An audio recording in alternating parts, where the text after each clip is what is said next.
আসসালামু আলাইকুম। সবাই কেমন আছেন? আশা করছি আল্লাহর রহমতে অনেক ভালো আছেন। তা আজকে আপনাদের সাথে যে মেডিসিনটি নিয়ে আলোচনা করব সেটি হচ্ছে ইকাপ।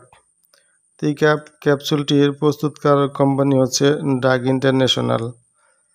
তো ভিডিওটি শুরু করার পূর্বে আপনাদের কাছে ছোট্ট একটি অনুরোধ, আপনি যদি আমার চ্যানেলে প্রথম হয়ে থাকেন তাহলে আমার চ্যানেলটি সাবস্ক্রাইব করে পাশে থাকতে পারেন। ক্যাপসুলটিতে রয়েছে ভিটামিন ই এবং এই ক্যাপসুলটি আপনারা 3টি ফর্মে পেয়ে থাকবেন। ইক্যাপ 200 mg এবং ইক্যাপ 400 mg এবং ইক্যাপ 600 mg। এটি আমাদের জন্য অনেক উপকারী একটি মেডিসিন। ইক্যাপের সাথে আমরা অনেকেই আগে থেকে পরিচিত। আমরা অনেকেই ত্বক এবং চুলের সৌন্দর্য বৃদ্ধি করার জন্য ব্যবহার করে থাকেন। তো ইকাপ ত্বক এবং চুলের সৌন্দর্য বৃদ্ধি ছাড়াও এর আরও কিছু গুণাগুণ রয়েছে।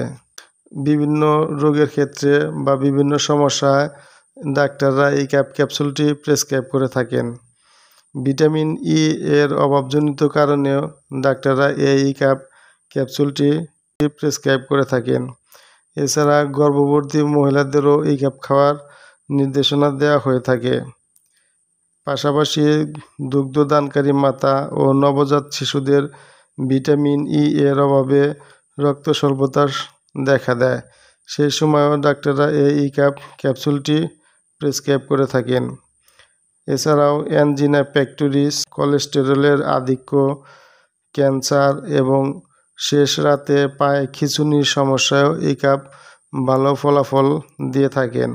এছাড়াও ফাইব্রোস্টিক ব্রেস্ট রোগ, ক্যান্সার, অস্টিওআর্থ্রাইটিসের চিকিৎসাও এই ভিটামিন ই ডাক্তাররা প্রেসক্রাইব করে থাকেন। পাশাপাশি ভিটামিন ই অ্যাথলেটিক পারফরমেন্স বৃদ্ধিতে সহায়তা করে। ক্যাপসুলটি পুরুষের যৌনশক্তি বাড়াতেও সাহায্য করে। এছাড়াও এটি ত্বক এবং চুলের সৌন্দর্য বৃদ্ধি করে। তো দেখতেই পাচ্ছেন এই ক্যাপসুলটি আমাদের জন্য কতটা উপকারী। আমরা অনেকেই এর ভুল ব্যবহার করে থাকি।